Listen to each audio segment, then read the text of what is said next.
And just like that, one of the greatest sporting icons in the world has announced his retirement, and he's finished. He's hung up his racket. Rafael Nadal loses his singles match. Alcaraz loses in the doubles. Spain are out of the Davis Cup. And that is the end of Rafael Nadal.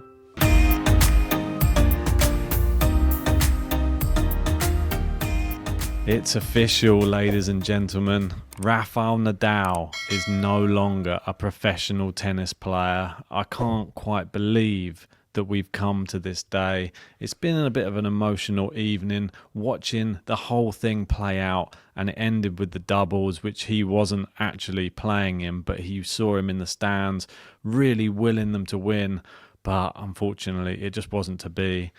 And that's it. I mean, the career is over. He's done a speech at the end. There's been a whole ceremony. We're going to go through all of it, starting with his singles, talking about the doubles, and finally with the ceremony itself. Yeah, before we get on to the tennis, let's speak about Rafael Nadal. He's achieved everything in his career. He is one of the most loved tennis players ever. He's my most loved. He's never going to be replaced in my heart for a tennis player. What he brought was just unrivaled, especially on a clay court.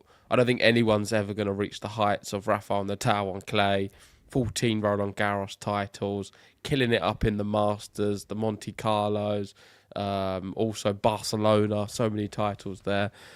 And the sport it's going to take some time, I think, to adjust.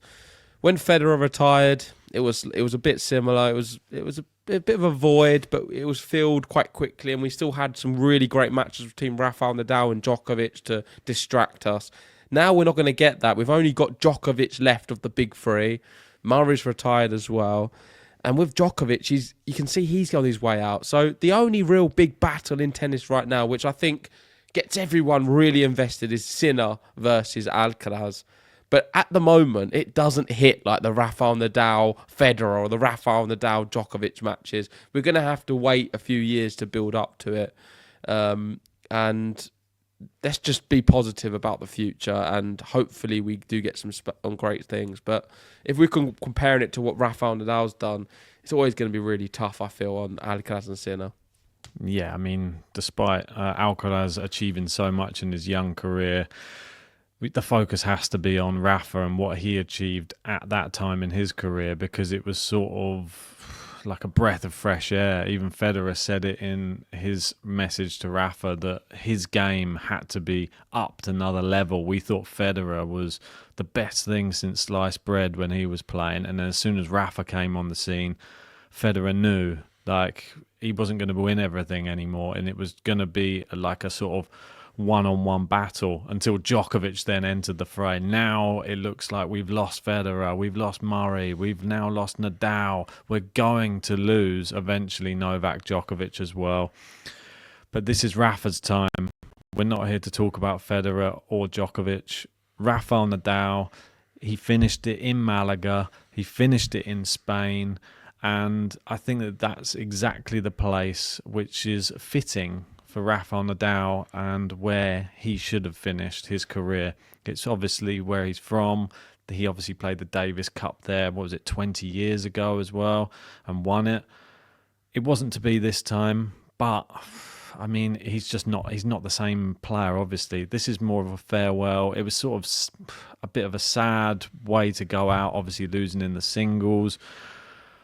But I feel like the end was already there. I mean, it was months ago. I don't think that this was just the final like exhibition almost. This tournament to just give him a send off. I wouldn't say exhibition. It's no way near like a Laver Cup. The Davis Cup was a very competitive sport. It's a very competitive tournament. His match, I'm saying. Like, I feel like his match... I disagree. I think it was ultra competitive. It was a lot of high stakes. I think the Davis Cup needs to be respected more, and I think people like you saying that is not good at all. And we need to put so much more respect on the Davis Cup. It is agree. such a big, iconic event. I Rafael agree. Nadal was there, and they put him forward, or Ferrer did, as the captain for that singles match because he believed Rafael Nadal could have won. In hindsight, and maybe at the time, it was a mistake. We had Batista Agut there waiting in the wings, who's been fantastic on the indoor hard courts these last few weeks, putting up some really good results. We should have put Agut in the singles, and then for the doubles, I say we, like I'm Spanish. I'm not part of the team, but I think everyone was. I saw Coco Gauff put a tweet out saying, we're all Spain, aren't we? Everyone was Spanish today. Everyone wanted them to win, apart from the Dutch guys in there, the sea of orange. And wearing a bit of orange there as well tonight. Who are you supporting? Yeah, I probably should have worn a different top, but I had this on from earlier. What was I saying? You've distracted me now.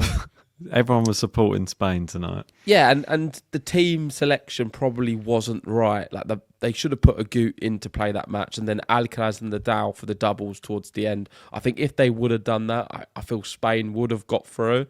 But you never know in tennis; anything's possible. Kaluf, how do you say his name?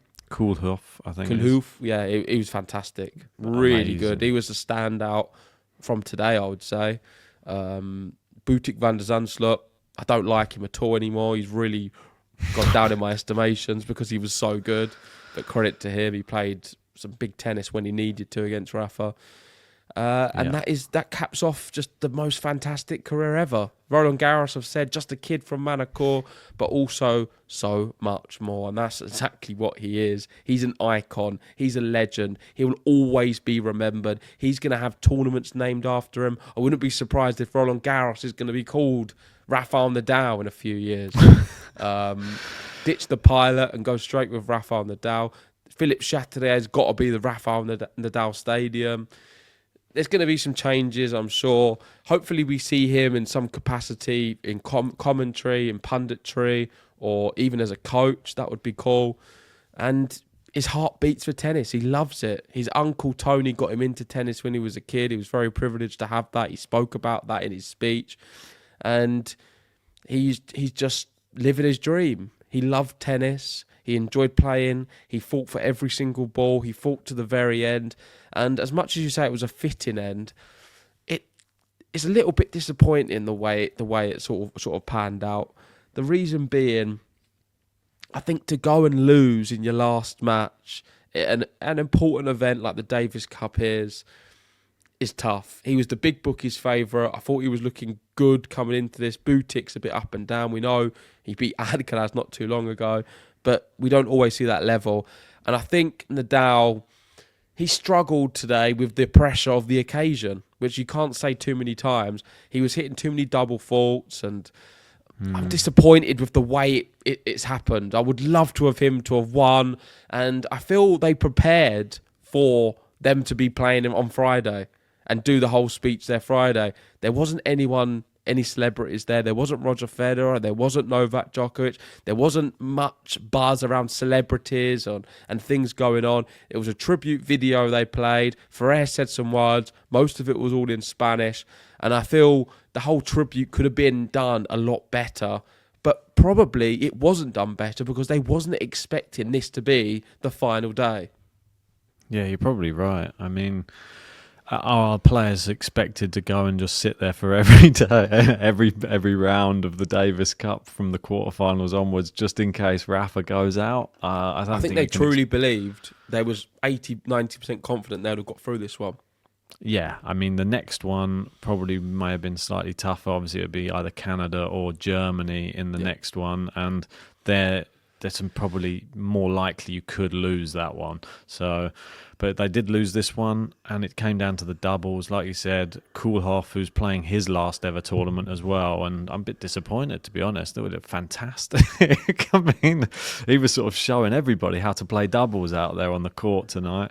I thought it was an incredible performance by him. They were the worthy winners, the Dutch, in that they would looked like a better doubles pairing. Like, I mean, Granola's, I'm sorry, but I think he let the side down for too many backhand errors coming off. Returns. Returns weren't off good.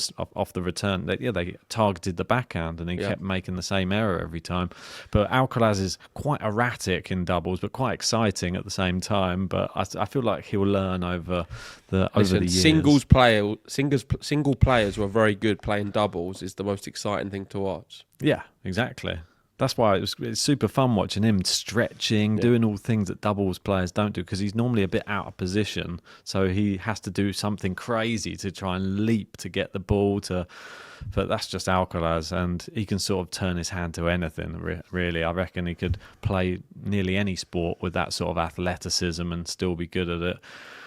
But like you said, the whole way that it sort of ended, I was a little bit disappointed. I was hoping there would be more people there. I was hoping, like we saw with Andy Murray, there was more people there at his one, obviously because it was Wimbledon, it's a slam, there's more players actually at the event anyway. This one, even the players on the video or the people on the video, there wasn't even that many people. They showed the same person about 3 or 4 times. Raul was on there. Beckham ended it. That was a bit weird, I thought, but still nice. Obviously, someone super famous. They was not expecting this to be the last day. I was not expecting this morning when I did that news video that this was going to be the last day we see Rafael Nadal. I really believed they was going to get through. I was surprised to see him playing them singles. We've been saying it for weeks. We thought he was going to feature in the doubles. When he was announced the singles, I was over the moon. I thought, yes, he can beat Butik. I still thought they must know that he's in a good spot, but seeing him just wasn't quite consistent enough. And you'd have to think Batusta Agut, who was there, would have beaten Butik today. I really feel that, and it's just a shame that I think Ferrer's got it wrong on a big day. Butik literally lost to Lorenzo Sonego in Paris. I mean, and then before that, Tsitsipas in Basel. He's had a few good wins of late, but it's definitely a beatable player, and especially with all the crowd were against him as well. Like, you could see he was ready to sort of throw it away at some point in that match. He was hitting some double faults here and there as well. I'm looking back through Rafael Nadal though, and I don't want to look too much in the last year, like since he had that injury.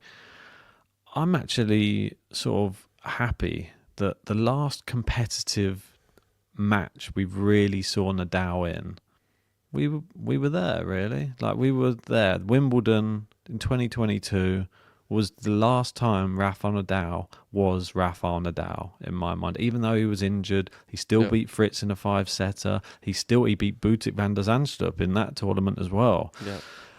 That whole tournament, he was fantastic. That year, he won the French Open as well. I mean, that year, he was incredible. And I want to remember that Rafael Nadal right now. I don't want to remember anything after 2022, to be honest, because it's just been disappointing and it's been frustrating for all of his fans the last 2 years.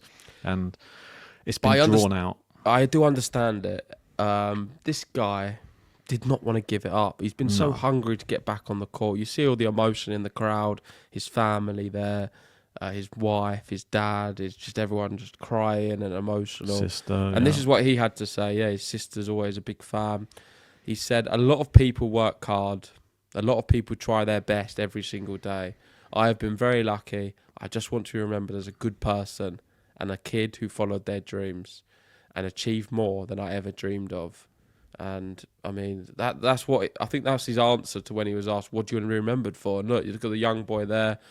He's certainly done that. He wanted to be remembered as a good boy, a good guy who come from Mallorca, who had a dream and fulfilled it. And that's exactly what he's going to go down as. I mean, he's achieved everything, and he just wanted to keep playing and keep fighting and keep making people proud of him and try and win some events. He was hungry to win and succeed and do his best.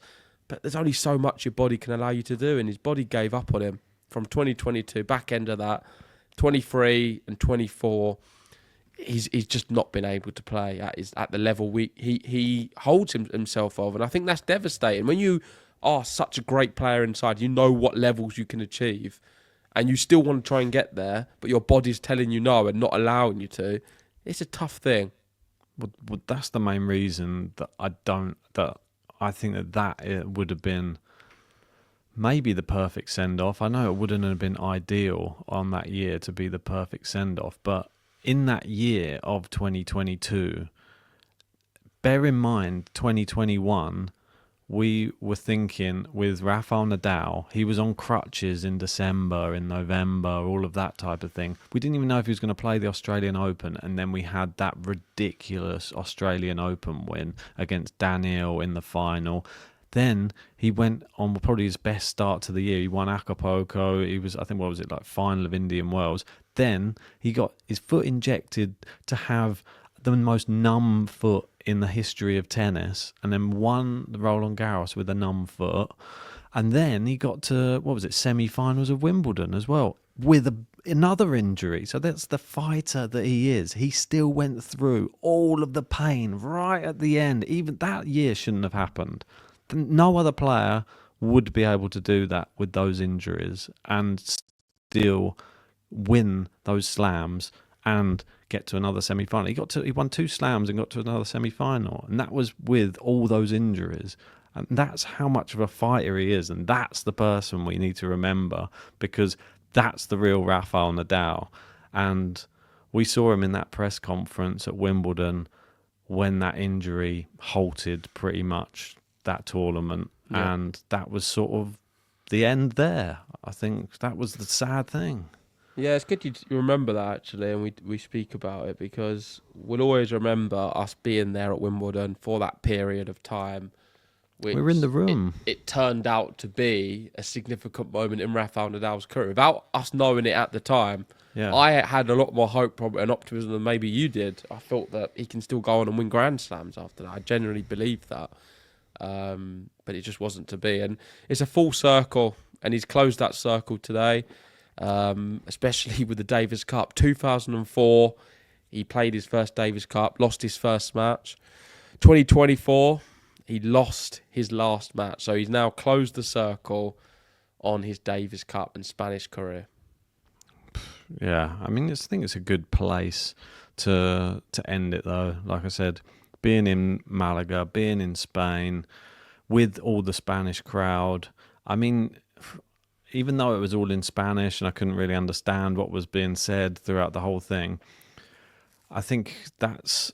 Rafael Nadal's always done a certain thing in his career where other players at the top level, they tend to go English first, then they send out a second message. He's always been Spanish first, and he's always been, I'll address everyone in English second. And I thought it was interesting as well to hear that when he speaks to Spanish media and English media, he treats them both completely differently as well. He actually is more like funny with the British or all the English-speaking media, but he's a lot harsher with the Spanish media. So he has a couple of different personas, and maybe there's a bit more, I don't know, like of a respect, or he needs to gain respect from like other Spanish people a lot more, and he has to show his heritage and where he's from, and has to prove himself that little bit extra to his like fellow Spaniards. And I think that they're very proud people. I mean, where you go to like Italy, Spain, like these people from these countries, I feel like they're even like more pride than a lot of other countries that you see. Like obviously like Djokovic and Serbia as well. I think that's one thing in Britain that we need to have a little bit more of. Like, because you see them, they wear their flag on their sleeve, like with their heart. And Rafael Nadal again today, watching him in that like post-match where he's watching all of his highlights and throughout all of his career. It's a very emotional roller coaster, but you can see the one thing that he's carried with him throughout all of his career, and I think it will be the same for Carlos Alcaraz as well, is Spain first all the way. Yeah, for sure. And you touched on the fact that inside the arena, it was very Spanish-centric. Being in Spain, there wasn't so much of a big buzz. I think purely that was all planned for Friday. They was expecting him to win, and it happened Friday. But online, it's a complete different situation altogether. The online buzz is like something I've never seen before. It's crazy. Like everyone. So many messages. And I think what's helped in this situation is having the backing of such a big organisation in Nike, or Nike for the Americans. And what they've done, obviously, with the whole thing with the ball logo, Rafael Nadal's got his own brand, and Nike is just huge. Every single ambassador who's part of Nike and tennis, and I think even other sports as well, have received a little care package today. I don't know if you've seen that. You've got the likes of Serena Williams wearing it. You've got everyone, Karen Khachanov, different people. You've got all the players as well. Well, not all the players. Some of the players who love Rafa, they've changed their profile photo today. I don't know if you've got that image up, but you've got Lorenzo Musetti, Casper Ruud, Sebastian Korda, Holger Rune, Jack Draper, to name a few here. The official Nike page have changed it to that as well. You had the Eiffel Tower all lit up as well. I mean, that's which amazing. Was quite cool. So you can see him there. It's got the logo. See him there in a big hologram next to it as well. Yeah, if you play the video, you can see. Okay, 1 second. Look at that. It's pretty cool. Yeah, number one across all 3 decades. There you go, you can pause it now. But it's just all of his nice imagery, his achievements, and yeah, I think what they've done is so big, Nike, and they've helped make this day special for me. And one thing I want to know is, how do I get hold of one of these care packages? Because these pops are just so cool. I'll send you an example, because I don't think I've sent you one, of Serena Williams. And you get the headband. I saw it. You get the top. I'm not sure if you get anything else as well. I think it's just the headband and the top. But yeah, I'd love to get my hands on one. No, I did like... I'm sure they'll be on eBay. I did like the fact that Serena came out and she was modelling the Rafa ball logo as well. I mean, it looks quite good on that, to be honest. She had some nice words to say about Rafa as well in the post-match video, saying how he had inspired her in her career as well. Obviously, they sort of were run in parallel for a long periods of their career. She obviously another big player that we need to acknowledge, who's retired recently as well. She had the same sort of struggles of when's the right time to retire, all of that type of thing, and there's never going to be a right time for all of your fans, but you just got to pick when's right for you and in the right place. And I think that that's what both of them have done. I think Roger picked his one wisely as well, and I'm sure Djokovic will do the same, similar to the way Murray did his as well. But yeah, I mean, emotional stuff on the court. Watching Rafa, I like the fact that when they put the video on and then they're showing... Like, obviously they do it on purpose, so they show the video and then they put Rafa in a little box in the corner just to see his emotions during watching his whole career play out in front of his eyes. I mean, you can see how he's like devastated really, but so proud, so happy, but so like sad it's all over. And watching and like him at like 17, 18, all the way through the years, winning all those trophies, all the emotions probably coming back to him. That was just a really special moment, just to see him acknowledging a career of greatness, really. Yeah, definitely. And I'm just looking now, that T-shirt, you can buy it on the Nike website, and it's sold out. I sent you the link. It's £30 but instantly sold out, it seems. So wow. Hopefully they can put some more stock in, but probably not. Looks like I'll have to buy it secondhand off eBay at some point. Let me know if anyone's got one and they want to donate to the channel. I'll be very happy. I'm a size large. There you go. And that's Rafa from the crowd today. I mean, that's an example of what he was doing off the court. I mean, he barely sat in his seat, didn't he, during that doubles? He was just stood. He was the only one stood up throughout pretty much the whole thing. I'm sad that they couldn't do it for him, and I'm sure they're sad as well. I mean, we had Alcaraz, finally smiling. He barely was able to smile, I think, today because of the pressure. I think the pressure he was under. There's Rafael Nadal's careers in your hands. That's a lot of pressure. He won his singles, but unfortunately it wasn't just in his hands during the doubles. He said, for us young players, we were lucky to witness the generation of the big three, players that were not from this planet.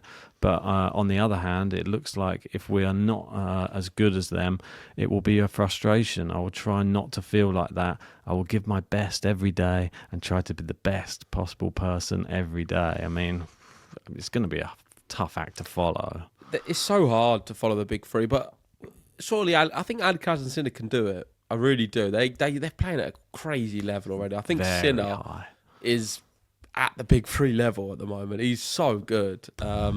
So Alcaraz, he's got a little bit to prove, I feel. This year's maybe not been his best and ultimate, but despite that, he's not lost much. And I'm still optimistic that he's going to see exactly.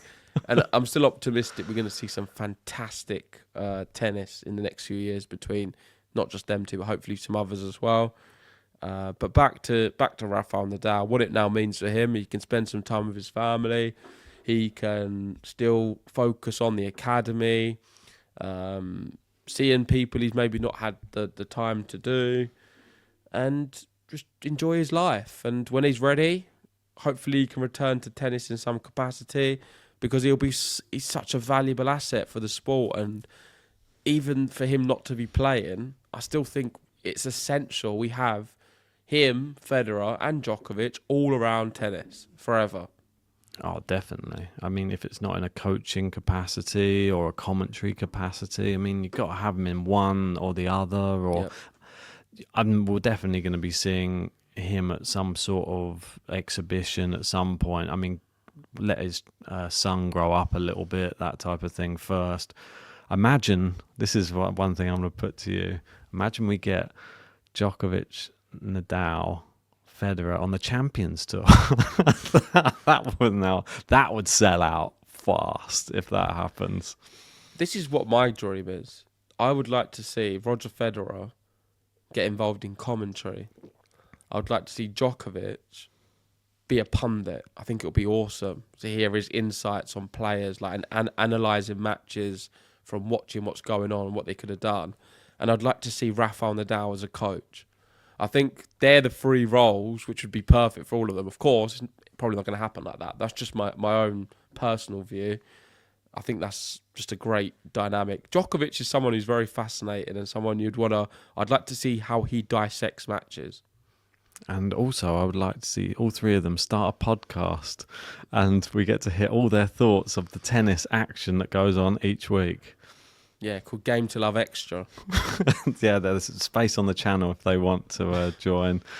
But yeah, I mean, we sort of wrapped up what happened today. Today's events, it doesn't feel real yet. I think tomorrow it's going to finally sink in properly.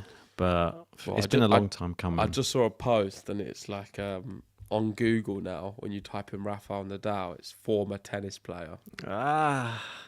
I think when you start seeing stuff like that, it's tough. Like Federer changed his bio, Murray changed it, used to play tennis, and it's all, I don't know. It's just, when I see anything like that from Rafa himself, it's going to be horrible. But thank you for the memories. That's the main Gracias thing. por todo, Rafa. What can you say more than that? A fantastic career, what's had everything. And someone who has changed many, many people's lives for the better.